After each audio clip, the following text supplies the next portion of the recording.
Hello, welcome to another edition of Capper Comparison Picks. Today I will be giving, I know, what am I doing? But I decided, I already did let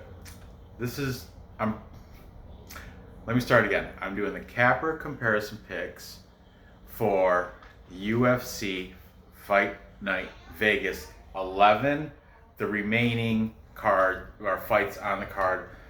See, the thing is, I did Capper Comparison Picks already for the main card, then another one with for select fights, meaning 2 of the main card fights and 2 prelim fights.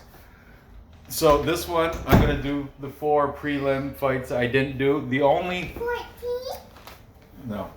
fight that I am not covering that is on this card is the one between Mayra Bueno Silva and Mara Romero Borella. That fight I am not covered, but everything else I'll have covered. And I kind of did it for myself for gambling, so I can parlay the right things and just have it in view, like so I can visually see, keep a record. You know, I'm doing it for me, but also your benefit too, because this will help you determine which way if you're leaning, like I said in the past, if you're leaning on the fence, this should help you pick a side. Okay, so I'm just gonna really quickly go. Should I? No, you know what? I'm not gonna go over my previous picks. Just look at the videos. All right, they need more views anyway. So. Like I said, all the other fights are already on videos that I made previously. This one are just regular prelim fights, but another reason I did this is because I have cappers that I really like their input and knowledge, but they put their dang videos out later than when I make my main card capper comparison pick show. So I guess they're picking the leftover fights that I didn't cover yet. But anyway, it doesn't matter because you can make just as much money on Tyson versus Jerome Rivera as you can the main event, Colby Covington and Tyron Woodley. You can make the same amount of money, probably make more on prelim fights than you can on main card fights because whatever. Anyway, let's just get into this without further ado. All there's only one guy on here that I don't think I think he's only been on here once, and that was way back, but he's good, and I brought him back. You'll see, this show, a lot of familiar names in the cappers I use for this show. Like I said, I did it because I want to fit in certain cappers that I didn't get in previous shows. So, here we go. We have a flyweight contest between Tyson, a record of 19 wins, 11 losses, and 1 draw, taking on Jerome Rivera, with a professional fighting record of 10 wins and only 2 losses. Tyson comes in as the favorite at minus 178. Rivera, the underdog, at plus 153. The total amount of rounds is set at 2.5. So if you think it's going to go the distance, it's minus 115. Or if you think it's going to be under the 2.5, minus 115 either way. Okay, let's get into this. Taking Tyson we've got Brandon K. I used him on my main card this week. And what happened was this morning, I happened to catch him. He was live streaming he's on the West Coast time, so he's 3 hours behind me. He was still live streaming from last night. I don't know, they keep crazy hours. So it was like 5 a.m. here, and he was still up from last night. He's dead tired, but he still had live stream going. And it was 8 o'clock here, and I was just settling into work, and I noticed he was, so I clicked on it, and I was like, hey man, I'm going to do another show for the remaining fights I didn't cover. You want me to feature you? Of course. So in the link in the description will be his live stream show. So he gave me his picks live, pretty kind of. I was in the chat and he was live, and somebody else was on there. I'm not too familiar. I don't really care to watch. I just happened to catch me in the right time, Brandon K. Good on ya. But anyway, Brandon K is taking Tyson down. At first he was like, man, I don't like taking a 36-year-old flyweight, but I think he's gonna take it over. You know how he talks. And then this morning I was catching, I just surfed through YouTube. I saw a little bit of Wednesday something through Mr. Arkansas, his little live thing he had last night, and he had MMA Prediction Guru came on, like 42 minutes. That's when it started getting real interesting, because he does not like Brandon K. Mr. Arkansas does not like Brandon K. And Boston Nick is in there, and there's this drama. They do not like Brandon K. And I don't think Brandon K likes them that much either.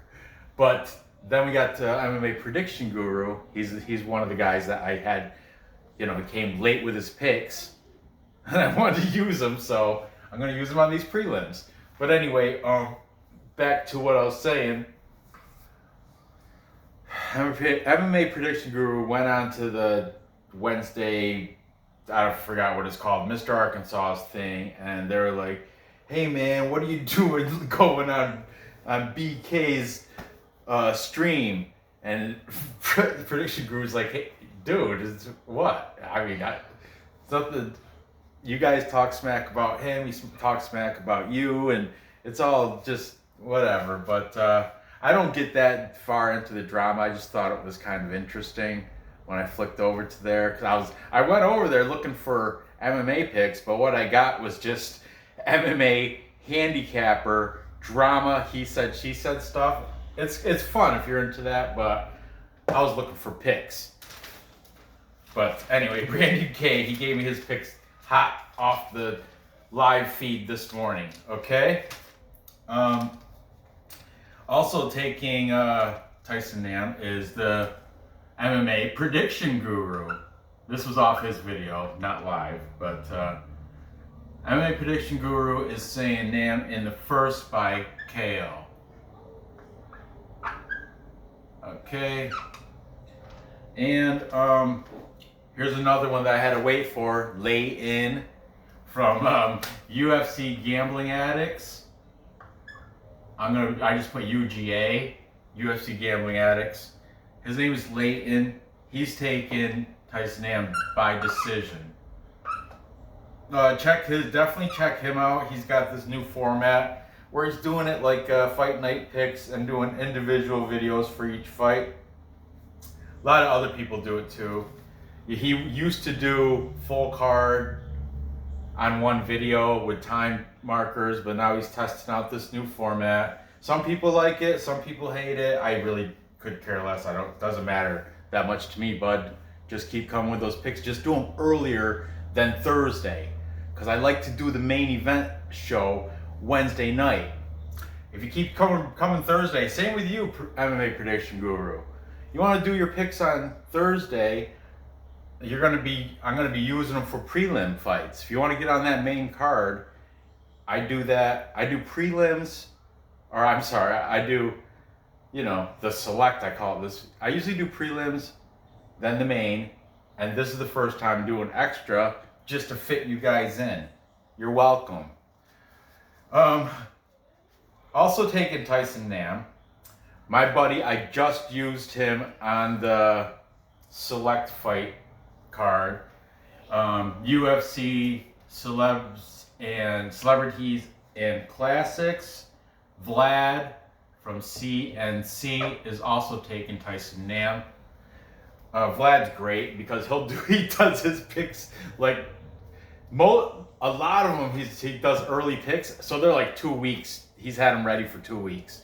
But he does a couple that he new matches on the card. He'll do them like a day, 2, 3. Like he just did one of these. He just did.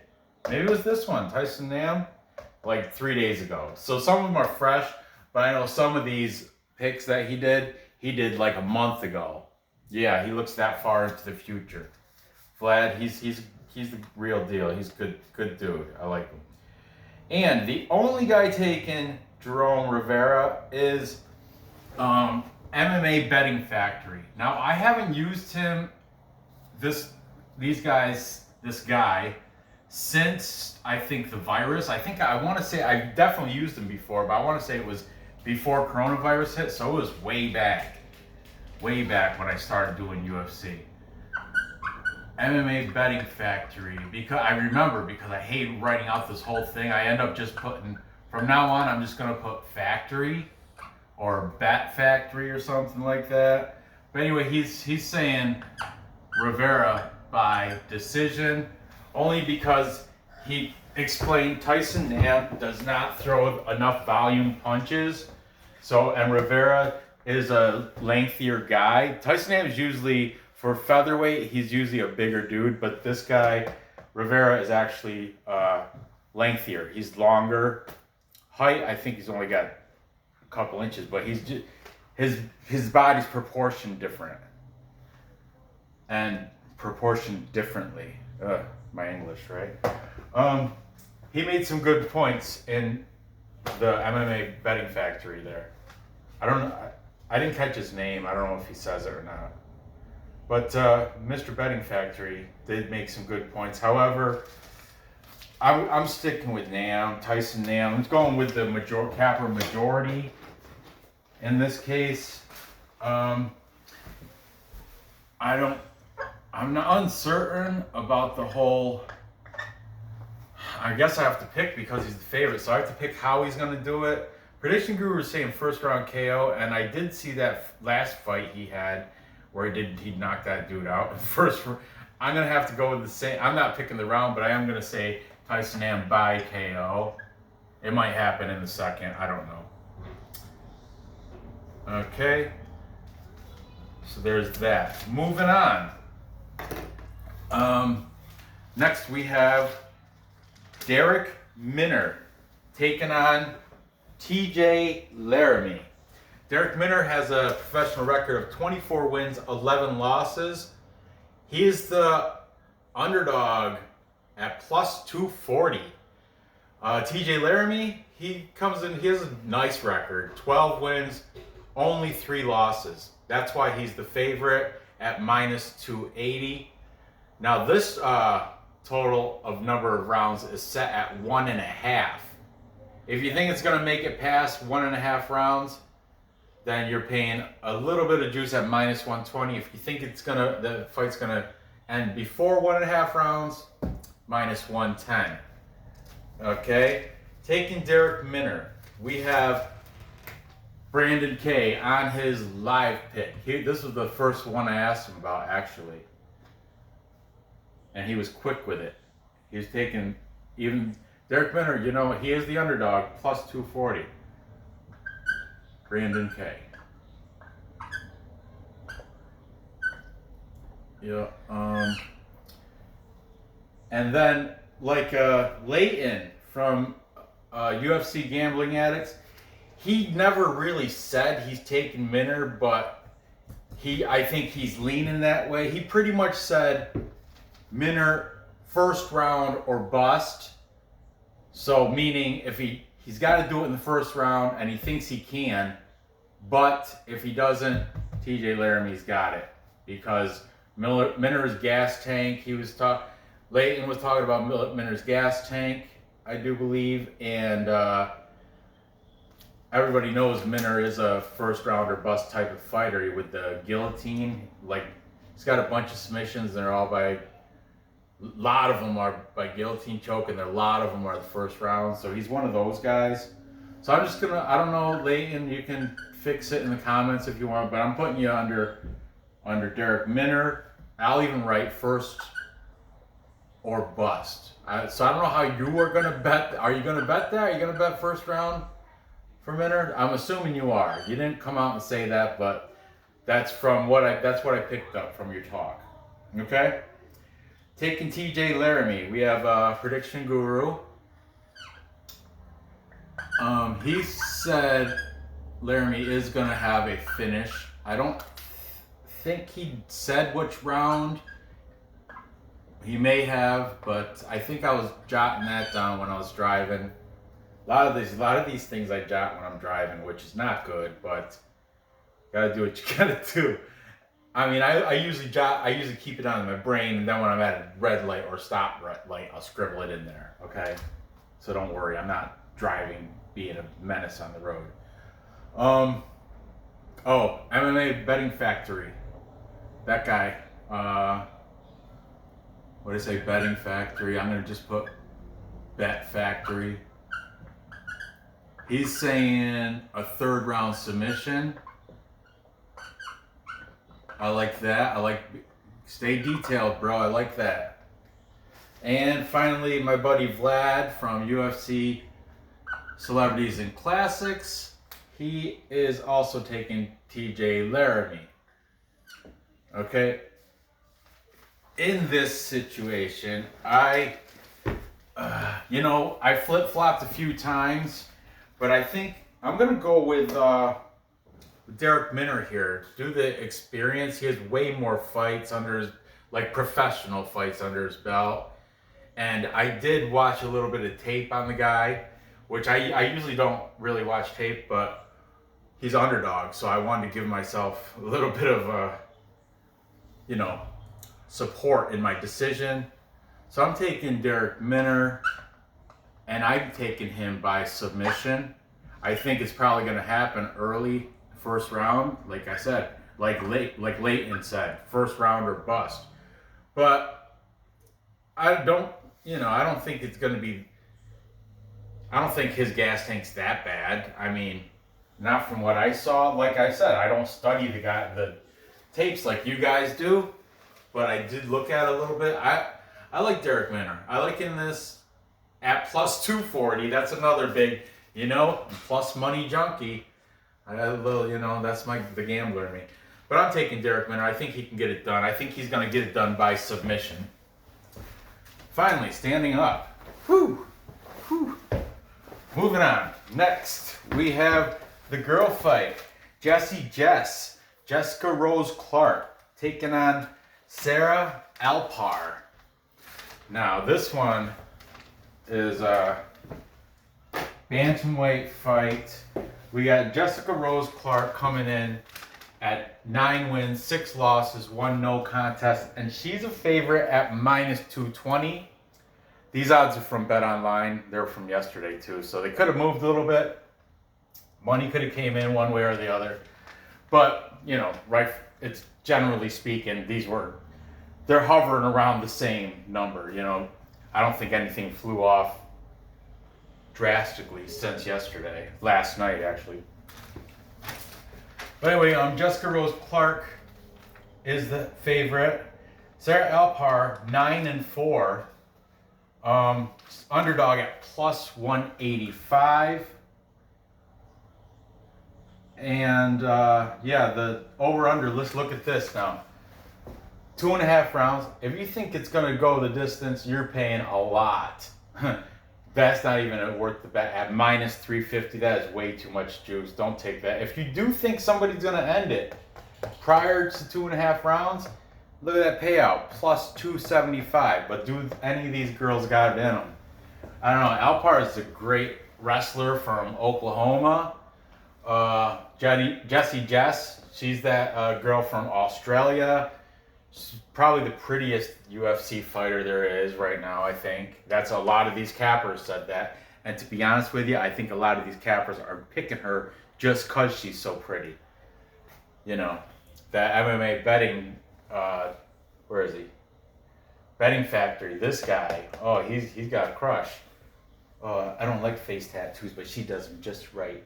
She got it's funny. Anyway, taking Jess, we've got Brandon K. Yep, Brandon K also mentioned how pretty she was.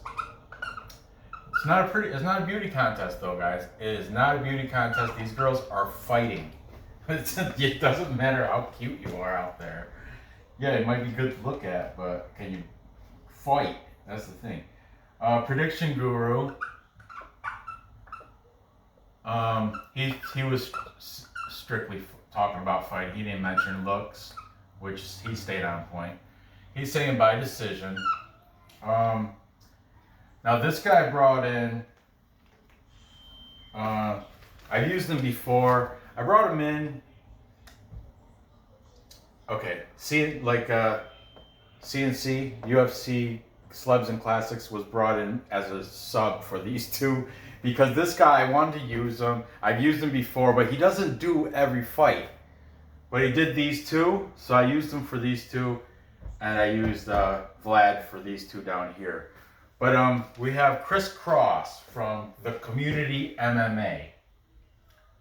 I like his breakdowns. He's good, but he's so sporadic, and he does crazy off. He'll like do 3 different videos on one fight, and he'll do a live show that's like 5 hours long. It's just, and I'm not gonna write the whole thing, the Community MMA. Or his name is Chris Cross. What should I put? I'll put Com MMA. Or Community. That's it. Community. The Community MMA. Chris Cross. He did not say how, but he has taken Jessie. Then we got Betting Factory. MMA Betting Factory. I told you, this guy, he likes her. Well, who doesn't? She is pretty, you know? Can't blame him for that, but yeah, I think he's got a little bit of twinkle bias, like Daz, like she's so pretty that you can't bet against her because she's that pretty. I don't know. I could just be talking out my butt. So, and finally, Leighton from UFC Gambling Addicts is also taken Jessie by decision, making this a full capper consensus. My daughter didn't hear me, which is fine. Full capper consensus, if you don't know, is when all the handicappers take one side, making it a consensus pick. Everybody's taken Jessie, Jessica Rose Clark over Sarah Alpar. Now, I wanted to mention, I'm going to put it in the link too. I watched an interview today from, I'm just going to write his name down here, and I'll put a link to this. I watched an interview. He interviewed both these girls. He interviewed, first it was Sarah Alpar, interviewed her regarding Jessica Clark, and then he interviewed Jessie regarding the fight against Sarah Alpar, which was genius. What's his name? John Hyoko. I know he's good buds with the Fight Night Picks with Craig and Matt and Craig from Fight Night Picks. And he's got like 4 different YouTube channels, I think. It's like Kumite TV, then I don't know, some. But anyway, I'm going to put the link to this interview with these 2 girls in the description here, so you can definitely check that out. That's what, that swayed my decision a lot. Plus I researched a little bit about both these fighters, and I'm taking the upset. I'm taking Sarah Alpar at plus 185. I'm taking her.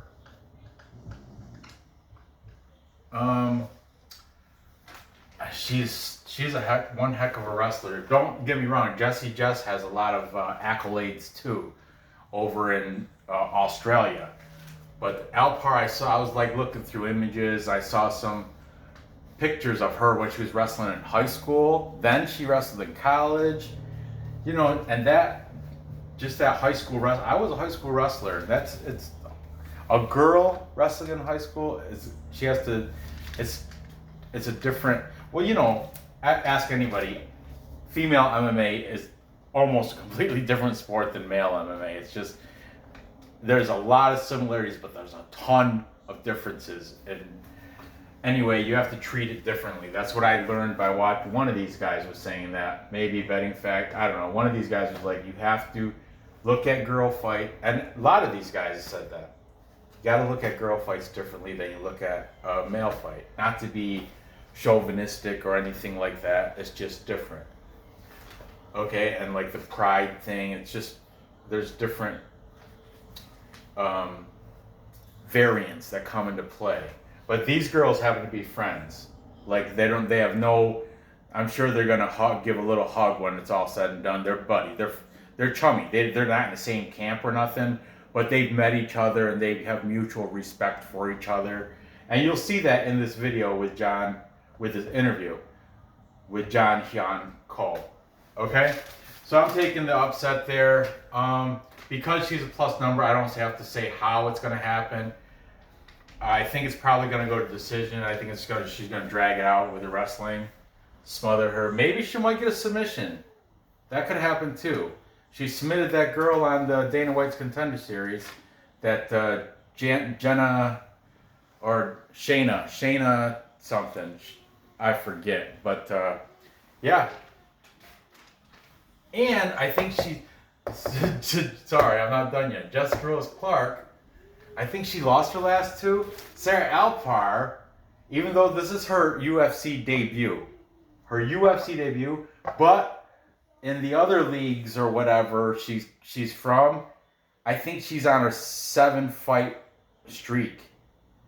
She hasn't lost in like 7 or something like that. But both these girls, it's been over a year since they've had a fight too. Keep that in mind. There's a lot of variables, but I'm taking Sarah Alpar for the upset. Okay, and finally the last fight I'm doing on this show, we have Irwin Rivera. Record of 10 wins, 5 losses as a professional fighter. He's an underdog at plus 185, taking on Andre Ewell. Andre Ewell, 16 wins, 6 losses as a fighter, comes in as the favorite at minus 220. The total set at 2.5 rounds. If you think it's going to go the distance on this one, once again, you're paying a ton of juice at minus 270. If you think someone's going to end it early, you'll get paid out better at plus 210. That means what that means, same with here, if it doesn't go to distance, it's going to be a nice, if you call, like if I say Alpar and by submission, like in round 1 or 2, that plus 185 is going to jump up to plus, I don't know, check it out. Just check out the stats on that. Or go with all the capper consents. Don't necessarily tell me I'm different. You can go with the whole consensus and take the favorite, the easy pick, Clark. But I will note, Fight Night Picks also took Alpar. I'm not going to put them in there's a link in the description for their stuff if you watch the main card show that I did last night. Okay? Just so you know though. Fight Night Picks, Matt and Craig both are taking Sarah Alpar in that fight too. So, might be a capper consensus on this show, but that's because I didn't include all the cappers, okay? All right, finally, back to this fight. We have Irwin Rivera. Who's taking Irwin Rivera? Nobody. I'm just kidding. One buddy. My buddy, Brandon K.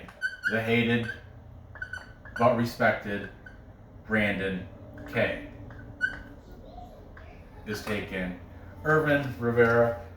Andre Ewell, when I was on Brandon's live stream this morning, I said Andre Ewell, I like Andre Ewell, and so does everybody else, because look at here. We've got the prediction, MMA Prediction Guru. Pred Guru is saying by decision. Okay. Then we have MMA Betting Factory. Also, by decision. I see a trend. Then we have UFC gambling addicts, UGA, Layton. How's he? Oh, by decision. And to wrap it up, community, the community MMA, crisscross. How's he saying? Oh, by decision. So we have Brandon K giving the fight to, predicting Irwin Rivera, and everybody else taking Andre Ewell by decision. Now, if you please watch, the links are in the description. Watch the link for the one on Brandon's, because this has the live chat on the side, and you'll see. I personally said, because when I jumped in onto the show, I wasn't on the show, but when I jumped in and when I started watching the show, it's already been running for like 2 hours or some crap, and they were talking about the lock of the night, their lock of, there's only like 13 people in there or something like that. And they're talking about the lock of the night for betting. And I jumped in. I said, my lock is Andre Ewell. Because, and I even said this on his show, I said, because Andre Ewell's got an 8-inch reach. 8 inches. 8-inch reach advantage over Rivera. So, and just like a lot of these guys, he can keep them distanced. Unless Rivera has some mad takedown wrestling coming in there, Ewell's gonna be able to keep him at a distance. Just tap, pop him off throughout the whole 3 rounds, gas him out, and win by decision. Just like all these other guys are saying, by decision. So I'm not gonna put the money on the over. It's stupid. It's at -270. Unfortunately, it's gonna go to the over. It's gonna go by decision. So there you have it. To recap, time check. Recap. Time check. You gotta say it loud. Time check. Time check. Time check. There you go. Time check. What's this name? Do you know what this name is? No. Nam. Tyson Nam. We've got Tyson Nam beating. Nom. We have Tyson. Food was nom. Tyson Nam beating Jerome Rivera, knocking him out. That's going to be. I got to go staying under the 2.5 rounds because it's going to be a KO. Then I have an upset, the first of 2 upsets on the board. I have Darrick Minner upsetting TJ Laramie, and I got him doing it via submission. I might even call it submission and say it's going to be a guillotine. I don't know. Minner loves to, if you look at his past fights, there's at least four guillotine chokes in there. Victory. First, but anyway, I'm taking Darrick Minner by submission, and that's also going to be 1.5. I'm not even making a play on that, on the over/under. Moving on, I have another upset. I have Sarah Alpar beating Jessica Rose Clark. Like I said, she may be beautiful, but that doesn't make her a fighter. Sarah Alpar, I got her winning, upsetting everybody, going against the full Capper consensus. Be sure to check out the interviews from John Hyun Ko. It's only like 20 minutes. He talks to her for 10 minutes. Well, he talks to Sarah first. 10 minutes to Sarah, then 10 minutes to Rose Clark. And it was tough questions like, what do you think, Rose Clark? You just lost 2. This is kind of are you looking at this as a kind of a must win, And she's like, hey, well, she got the little Australian accent. It's really cute and stuff. But she's like, they're gonna do what they're gonna do regardless. If I lose my contract at UFC, I'll jump to a different fighting, or as long as I stay fighting. Good girl, I love that. But Yeah, get prepared to go to Bellator then, because I think Sarah Alpar is going to beat her on Saturday. And finally, to wrap this up, I've got my lock of the night, Andre Ewell beating Irwin Rivera. I'm pretty sure he's going to just keep the distance with his 8-inch reach advantage and win by decision. He's going to outstrike him, got more volume, more significant strikes. If there's going to be takedowns, he's got the good takedown defense. He's, from what I've listened to from all these guys and everybody else from my other shows, I did a lot of UFC handicap listening, just hours of UFC handicapping, listening to you guys, these guys, so I can come up with these picks. So anyway, gather the info, place the bets, cash those tickets. Now you have picks on every single fight of the fight card, except for that one girl fight, Barella versus Silva, or something like that. That's the only one I didn't do, which is not a biggie. Parlay all the rest. You can do a couple. Well, you know what? I missed 2 fights. There's 14 fights on the card. Oh, there's another dude fight, that was added on late. That's just milk. Go ahead. So, I forgot that fight too, but that was... Anyway, good luck on these bets, and I will see you next episode. Bye-bye. Gather the info, play the bet, and catch the tickets. Yep. And... Did you already say that? I did, but I didn't say click like. And subscribe. Say it, look in the face. Click like and subscribe and ring the bell and comment down below. Yeah, that's it. Okay. Bye-bye. Bye-bye.